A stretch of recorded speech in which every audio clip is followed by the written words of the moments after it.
শিলিগুড়ি সংলগ্ন মাটিগাড়া এলাকায় বিজেপি কর্মীদের ওপর হামলার অভিযোগ তৃণমূলের বিরুদ্ধে। দার্জিলিং লোকসভা কেন্দ্রে নির্বাচন সমাপ্ত হয়েছে সবেমাত্র একদিন আগে। এর মধ্যে মাটিগাড়ার কলাই বক্তুরি এলাকা থেকে ভোট পরবর্তী হিংসার অভিযোগ উঠল তৃণমূলের বিরুদ্ধে। বিজেপির অভিযোগ, এদিন সকাল থেকে এলাকায় সাময়িক উত্তেজনা সৃষ্টি হয়। বিজেপির অভিযোগ, তৃণমূল কর্মীরা বিজেপি কর্মীদের বাড়িতে গিয়ে বিজেপি না করার হুমকি দিতে থাকে। পরবর্তীতে বিজেপি কর্মীরা যখন থানায় এসে অভিযোগ জানাতে চায়, তখন অভিযোগ নিতে অস্বীকার করে পুলিশ। পরবর্তীতে সন্ধ্যায় তৃণমূলের দুষ্কৃতী বাহিনী ধারালো অস্ত্র নিয়ে বিজেপি কর্মীদের বাড়িতে ঢুকে তাদের ওপর চড়াও হয়। বাড়ির মহিলারা ঘটনায় 6 জন বিজেপি কর্মী গুরুতর আহত হন।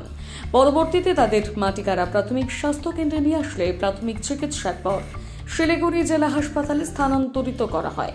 এই মুহূর্তে জেলা বিজেপির তরফ থেকে মাটিগাড়া থানার ঘেরাও এবং অবস্থান বিক্ষোভ চলছে। অন্যদিকে গতকালের ঘটনার প্রতিবাদ জানিয়ে সোমবার 12 ঘন্টা মাটিগাড়া এলাকা বন্ধের ডাক দেয় বিজেপি। ঘটনাটা আজকের সকালবেলা কলাই বক্তরি এলাকাতে আমাদের বুথ প্রেসিডেন্টের বাড়িতে গিয়ে রীতিমতন ধমকাধমকি করে। কেন ভোটের দিন তারা বিজেপিতে ভোট করিয়েছে মানে ভোটের বুথ অফিস বসিয়েছে, পাশাপাশি জয় শ্রীরাম স্লোগান কেন দিয়েছে। জয় শ্রীরাম স্লোগান দিলে নাকি বাড়ির মহিলাদেরকে তারা রেপ করবে। যখন তারা এফআইআর করে সকালবেলা, তারপরে সারা দিন ধরে তাদের বাড়ির সামনে এই তৃণমূলের দুষ্কৃতী তারা পরিষ্কারভাবে ওখানে ধমকাধমকি করতে শুরু করে, পরিস্থিতি আরো গরম করে এবং শেষ পর্যায়ে এসে বুথ প্রেসিডেন্ট আমাদের তাকে মাথায় শট দিয়ে মারে, মাথা ফেটে যায়, রক্তাক্ত হয়।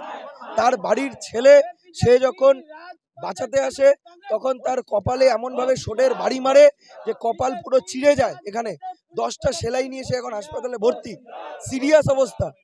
এবং তার বাড়ির যে মহিলারা এবং পাড়ার যে স্থানীয় মহিলারা, সাধারণ মানুষ, বিজেপির কর্মীরা তাদের 2 জন মহিলাকে হাতের মধ্যে এমনভাবে শট দিয়ে মারে যে হাতের শিরা ফেটে যায়।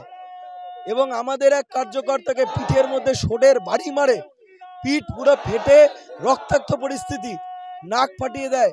প্রায় 6 জনকে তারা উন্ডেড করেছে, 6 জন। আজকে জঘন্যতম ঘটনা। এরকম ঘটনা মাটিগাড়া, নকশালবাড়ি, শিলিগুড়ি সারাউন্ডিংসে, দার্জিলিং জেলার ইতিহাসে এ ধরনের ঘটনা নেই। আজকে নির্মম ঘটনার সাক্ষী থাকলো মাটিগাড়া। আর আইসি সাহেব মাটিগাড়াতে এই যে নতুন একটা সিস্টেম এসছে, একটা টিম এসছে, এরা সম্পূর্ণ তৃণমূলের দালাল টিম।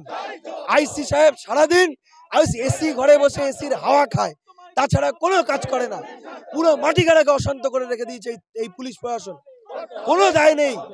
এখনো পর্যন্ত একজন দুষ্কৃতীকে পুলিশ গ্রেপ্তার করতে পারেনি।